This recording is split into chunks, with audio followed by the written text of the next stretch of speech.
राकेश हर साल गर्मियों की छुट्टियों में अपनी नानी के घर घूमने आता था। राकेश के नानी नाना एक दिन बातें कर रहे थे। आज हमारे गांव का एक आदमी और गायब हो गया। सुना जाता है वो नदी के उस पार सोनापुर गांव के जंगल में सोने के बंगले की खोज में गया था। अरे वहाँ कोई सोने का बंगला नहीं है। उस बंगले में भूत रहते हैं। जब कोई नदी पार करके जंगल में जाता है तो उसे पकड़ लेते हैं। नानी, क्या नदी के पार जंगल में वास्तव में कोई बंगला है? पता नहीं बेटा, हमने भी गांव वालों की तरह बस सुना है, लेकिन तुम वहाँ कभी मत जाना। लेकिन नानी, नदी में तो नाव चलती है। सोनापुर और हमारे गांव के लोग एक दूसरे के गांव में आते जाते रहते हैं। क्या सोनापुर के लोगों ने भी बंगला नहीं देखा? अरे बेटा, बहुत पहले एक ऋषि ने बताया था कि वो बंगला मायावी है, किसी को दिखाई देता है और किसी को नहीं। छुट्टियां खत्म होने के बाद राकेश शहर में अपने घर आ जाता है। एक दिन पूरे शहर में भूकंप आता है। राकेश एक छोटी सी टेबल को अपने सर पर रखकर किसी तरह घर से बाहर निकल आता है, लेकिन और कोई उसके घर से बाहर नहीं निकल पाता। घर गिर जाता है और सारे लोग मर जाते हैं। राकेश के नाना नानी राकेश को अपने यहाँ गांव में ले आते हैं। नाना नानी बहुत गरीब होते हैं, इसलिए राकेश की पढ़ाई नहीं हो पाती। जब राकेश बड़ा हो जाता है तो उसके नाना नानी कहते हैं, बेटा राकेश, अब तुम शादी कर लो, यही हमारी अंतिम इच्छा है। राकेश की शादी हो जाती है और उसके नाना नानी का स्वर्गवास हो जाता है। राकेश की पत्नी 2 बच्चों को जन्म देती है, एक लड़का और एक लड़की। राकेश अपने परिवार का पालन पोषण करने के लिए अपने गांव और सोनापुर गांव के बीच नाव चलाने का काम करने लगता है। वो रोजाना सवारियों को इस पार से उस पार ले जाता और फिर उधर से भी सवारियों को भर कर लाता। तभी वो देखता है कि नदी में एक हिरण डूब रहा है। राकेश तुरंत नदी में छलांग लगा देता है और डूबते हुए हिरण को बाहर निकालकर किनारे पर ले आता है। हिरण जंगल की तरफ भाग जाता है। राकेश को जंगल में कोई चमकती हुई चीज दिखाई देती है। जब वो आगे जाकर देखता है तो वो हैरान हो जाता है और एक बहुत बड़ा सोने का बंगला उसकी आंखों के सामने होता है। ये वही मायावी सोने का बंगला है जिसकी कहानियां मैं बचपन से सुनते आ रहा हूं, लेकिन आज कैसे ये मुझे दिखाई दे रहा है? मैं तो यहां रोजाना आता हूं। राकेश बंगले के अंदर जाता है। बंगले में से एक आवाज आती है, तुम्हारा स्वागत है राकेश, मैं सोने का बंगला हूं। अगर तुम इस बंगले में अपने घर की 10 साल पुरानी कोई भी चीज लाकर छुओगे तो वो सोने की हो जाएगी। मैं तो तुम्हें बचपन से ही ढूंढ रहा हूं, लेकिन तुम आज ही क्यों दिखाई दिए? मैं उसी व्यक्ति को दिखाई देता हूं जो किसी की मदद करते हैं। आज तुमने डूबते हुए हिरण को बचाया, इसलिए मैं तुम्हें दिखाई दे रहा हूं। राकेश तुरंत अपने घर जाता है और अपने घर पर लगे अनार के पेड़ से कुछ अनार तोड़कर बंगले में ले आता है। अनार तुरंत सोने के हो जाते हैं। फिर राकेश अपने घर से चारपाई उठाकर बंगले में ले जाता है। चारपाई भी सोने की हो जाती है। अब राकेश जब भी सवारियों को लेकर नदी के उस पार जाता तो अपने घर से कोई ना कोई सामान साथ में ले जाता और उसे सोने में बदलकर वापस घर ले आता। राकेश सोने को लेकर सुनार के पास जाता। सुनार काका, बताइए सोने के रिमोट कितने पैसे के देंगे? पूरे 50,000। इस तरह राकेश ने अच्छे खासे पैसे अपने घर में जमा कर लिए। एक दिन राकेश के मन में लालच आ गया।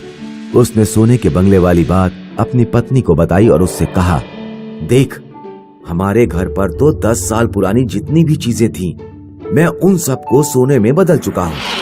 अब तू पड़ोसी रेखा के घर पर चली जा। उसके घर में बहुत पुराना एक बड़ा सा बक्सा रखा हुआ है। तू किसी तरह रेखा को उसके घर से बाहर ले जाना और फिर मैं उसके घर जाकर बक्सा चुरा लूंगा।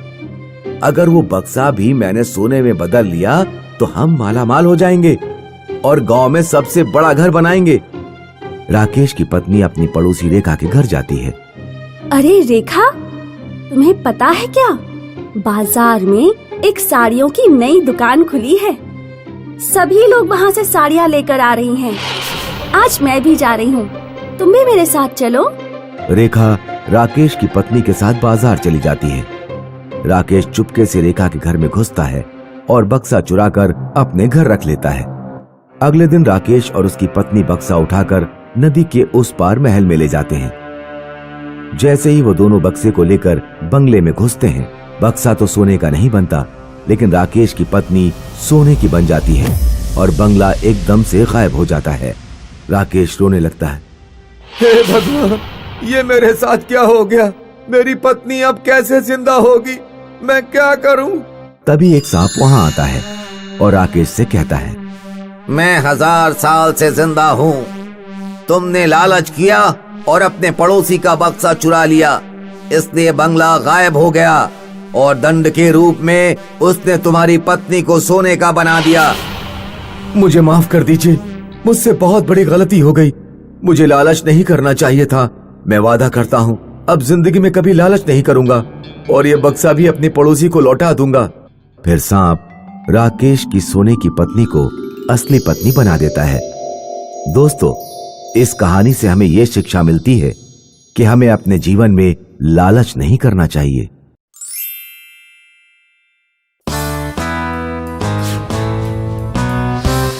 गांव से कुछ ही दूरी पर जीवा का घर था। उसके घर में उसकी पत्नी किरण और बेटा राजू रहा करते थे। तीनों के तीनों दुबले पतले और कुपोषित थे। जीवा जंगल से लकड़ियां और जड़ी बूटियां इकट्ठी करके उन्हें गांव में बेचा करता था। चूल्हे के लिए लकड़ियां ले लो, लकड़ियां ले लो। कितना दाम है इस पेड़ के तने का? मालिक, सिर्फ 5 सिक्के। 5 सिक्के तो ऐसे बोल रहा है जैसे मुफ्त में दे रहा है। मुझे नहीं चाहिए तेरी लकड़ी, तू ही रख। नहीं नहीं मालिक, आप जो देंगे वो मंजूर। ठीक है, फिर ये ले 3 सिक्के। जीवा वो 3 सिक्के ले लेता है और फिर वो गांव के किराने की दुकान पे जाता है। भाई, ये चावल कैसा है? 1 किलो के 2 सिक्के। और ये दाल? ये 4 सिक्के प्रति किलो। भाई, मुझे 1 किलो चावल और 1 पाव दाल दे दो।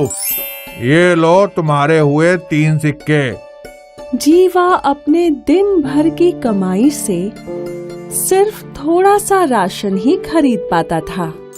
वो राशन लेकर घर गया और फिर उसकी पत्नी ने दाल और चावल से खिचड़ी बनाई और यही उनकी रोज की जिंदगी थी। मौसम बदला और अब बरसात शुरू हुई। जीवा फिर भी जंगल गया और वहाँ उसने लकड़ियाँ काटी और एक बार फिर वो बाजार में लकड़ियाँ बेचने लगा। लकड़ियाँ ले लो, चूल्हे के लिए लकड़ियाँ ले लो, लकड़ियाँ। सुबह से शाम तक वो चिल्लाता रहा, लेकिन आज बारिश की वजह से एक भी ग्राहक लकड़ियाँ खरीदने नहीं आया। निराश जीवा वो लकड़ियाँ अपने कंधे पे लाद कर अपने घर की ओर निकल पड़ा। आज मैं अपने परिवार के लिए खाने का इंतजाम तक नहीं कर पाया। हे भगवान, ये कैसी जिंदगी दी है मुझे। निराश जीवा अपने घर पहुंचा और वो अपनी पत्नी और बेटे के सामने रोने लगा। अगले दिन जीवा वापस अपनी लकड़ी बाजार में बेचने गया, लेकिन इस बार भी कोई खरीदार नहीं था। शाम को एक सेठानी आई और उसने जीवा से लकड़ियाँ खरीद ली और जीवा को 5 सिक्के दे दिए। सिक्के देख जीवा बहुत खुश हुआ। वो पैसे लेकर किराने की दुकान में गया और वहाँ उसने 1 किलो चावल और आधा किलो दाल खरीदी और अपने बेटे राजू के लिए एक सेब भी खरीदा। सारा सामान लेकर जीवा लौट ही रहा था कि जंगल में उसे एक बंगला दिखा और इस बंगले से बच्चे के रोने की आवाज आ रही थी। जीवा को चिंता सताने लगी। वो उस बंगले में गया और वहां उसने देखा कि एक 4-5 साल का बच्चा रो रहा था। क्या हुआ बेटा, तुम क्यों रो रहे हो?